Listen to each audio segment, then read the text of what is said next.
நல்லா பாருங்க, இந்த வட இந்திய முட்டாள் அரசியல் ஆளுமைகளுக்கு ஒண்ணு சொல்லிக்கிறோம், நம்ம இந்த சேனல்ல சொல்றோம். இந்தியா என்பது பல இனங்களின் தேசிய இனங்களின் ஒன்றிய அரசு தான் பல தேசிய இனங்களின் கூட்டமைப்பு. பல தேசிய இனங்களின் கூட்டமைப்பு. ஒரே இனத்தின் கூட்டமைப்பு. துணைக்கண்டம் ஐயா, இந்தியா துணைக்கண்டம், நாடு துணைக்கண்டம். துணை கண்டத்துல பல கலாச்சாரம் இருக்கும், மொழி இருக்கும். கண்டத்துலதான் மொழி கலாச்சாரம் இருக்கும், நாட்டுல கிடையாது. இந்தியாங்கிறது துணை கண்டம். அதனால என்னன்னா, யுனைடெட் ஸ்டேட்ஸ் ஆஃப் இந்தியா தான் அது.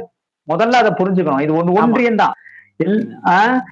இந்திய அரசியல் சட்டத்தை ஒழுங்கா வட இந்திய அரசியல் மலையெல்லாம் படிங்க. சும்மா வந்து சீட்ல தேய்ச்சிட்டு இந்திய ஃபுல்லா கொண்டு வந்து ஹிந்தி தான் முக்கியம், ஒரே நாடு ஒரே மொழி, இந்த கதையெல்லாம் எங்க கிட்ட ஆகாது. நாங்க உடவும் மாட்டோம். நாங்க வந்து எந்த ட்ரெஸ் போடணும்